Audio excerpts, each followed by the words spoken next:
Hello and welcome to Lens Africa Weekend Report. I'm Timothy Crown at Deribigbe. The 8th edition of the Nigeria Diaspora Investment Summit is just a few months away with the theme Fast-Tracking Regional and National Development. For those who may be new to it, the next story showcases some of the highlights of the previous edition of the program in Abuja.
Nigeria Diaspora Investment Summit, the Nigerians in Diaspora Commission NiDCOM, and the Nigeria Diaspora Summit Initiative bring together in this hall at the Presidential Villa, Abuja, Nigeria's seat of power, business leaders, industrialists, and technocrats in different spheres of the nation's economy. The industry leaders in agriculture, technology, education, manufacturing, infrastructure, and real estate, healthcare, oil and gas, creative, entertainment, and sports are here to confer on how to adapt stability through diaspora investment and navigate the path to prosperity. Please give Right Honorable Dr. Abike Dabirerewa another round of applause. Speaking on her behalf now is another great Nigerian, the Secretary of the Commission. Please welcome Dr. Yakub Basi with a round of applause. Distinguished Nigerians in the diaspora, both those who are here present to the 7th Nigeria Diaspora Investment Summit. When we started the NDIS in the year 2018, we never ever dreamt that it would grow so fast and become so big that in 7 years it has made the kind of impacts that we have noticed over the past 7 years.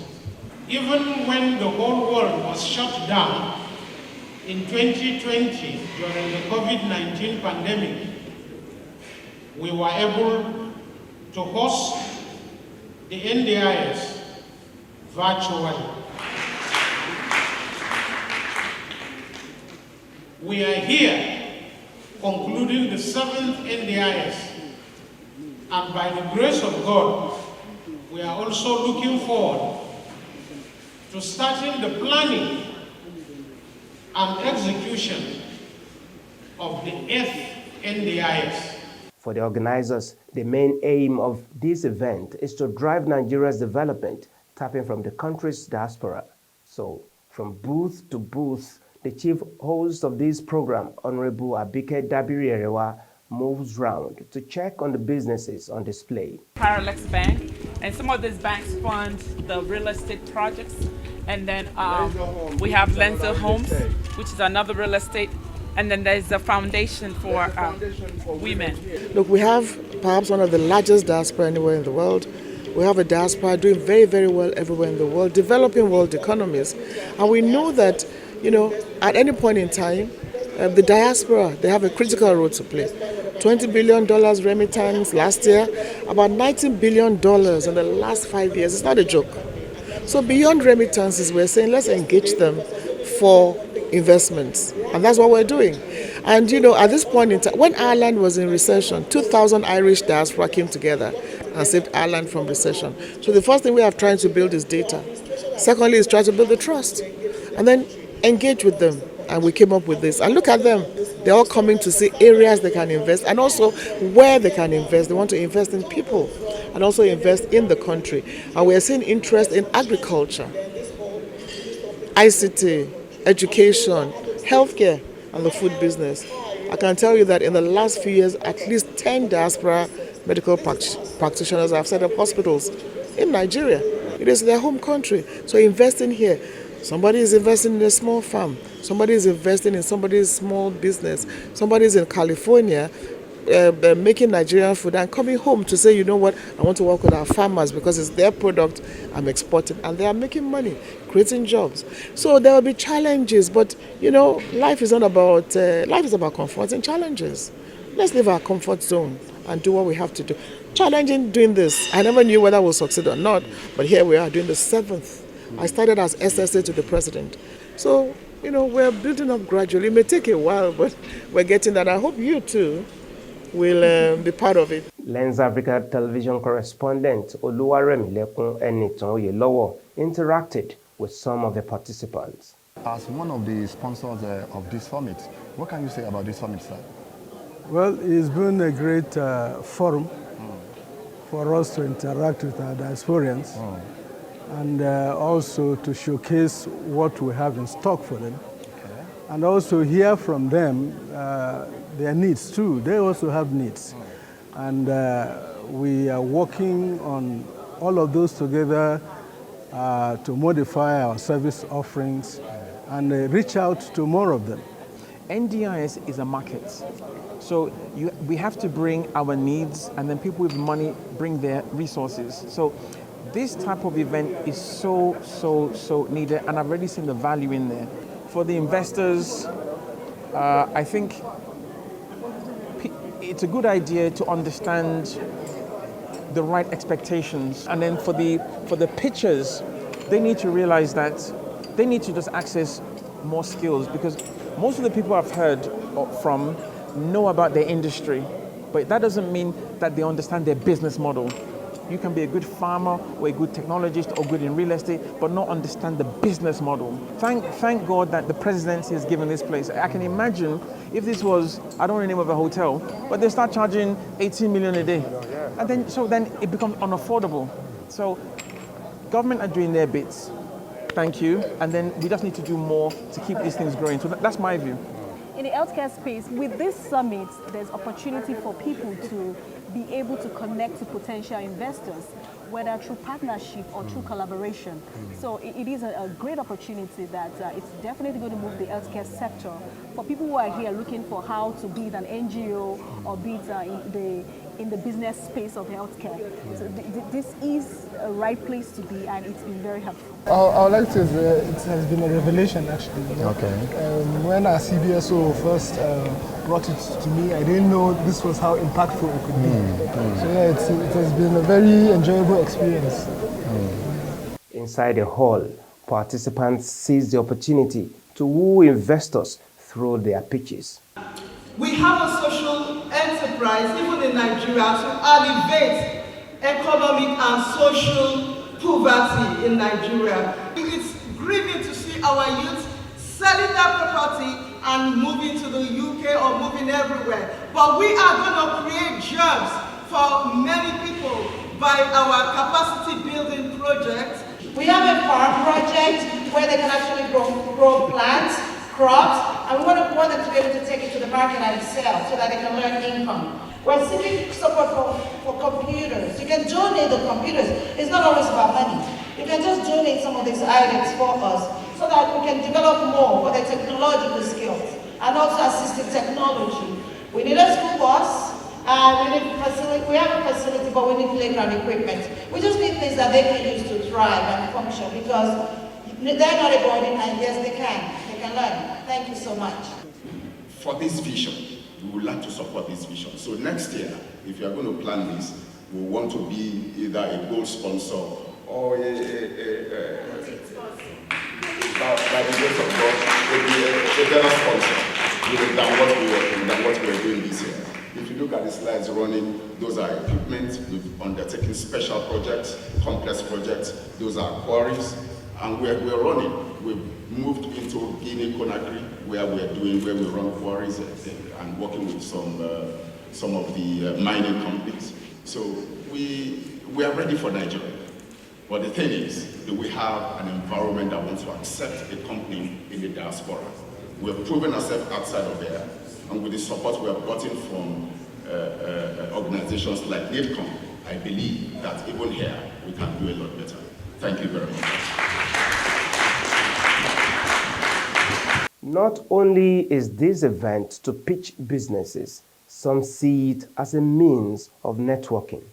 There are promises of support to ensure that this meeting goes beyond just talk. At the grand finale, best performed pitches were recognized in different categories. The Minister of Industry, Trade and Investment, Dr. Jumoke Oduwole, promised to support this initiative to facilitate, attract, and retain investment. Nigerians abroad, diaspora, as you bring the foreign investment back home, those dollars, that foreign exchange that we desperately need in this economy, you can be sure that we'll continue to do everything possible to facilitate, to retain domestic investment, those of you already invested in Nigeria, and to attract foreign investment by making sure that all the trade facilitation, whether in services or in goods that you need, is delivered, and that all the enabling environment, including the policy coordination, is made available to you. So keep connecting with home. There's nowhere like home. That's where the heart is. Wherever your body is, there's no place like home. So thank you for connecting with your motherland, and congratulations. The Nigeria Diaspora Investment Summit boasts of attracting investment in excess of $200 million since its inception in 2018 and promises to increase that in the days ahead. Thank you once again for being a part of the 7th Nigeria Diaspora Investment Summit. Thank you for being the change maker, changing our narrative. Our people need us, and you're part of that, and you're making that change. Thank you so much for being here. See you at dinner, where we get to dance, dance, and dance. Thank you all.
applause one more time. Giving for the Ekiti State Cultural Group. Lens Africa Television, the mirror of the continent.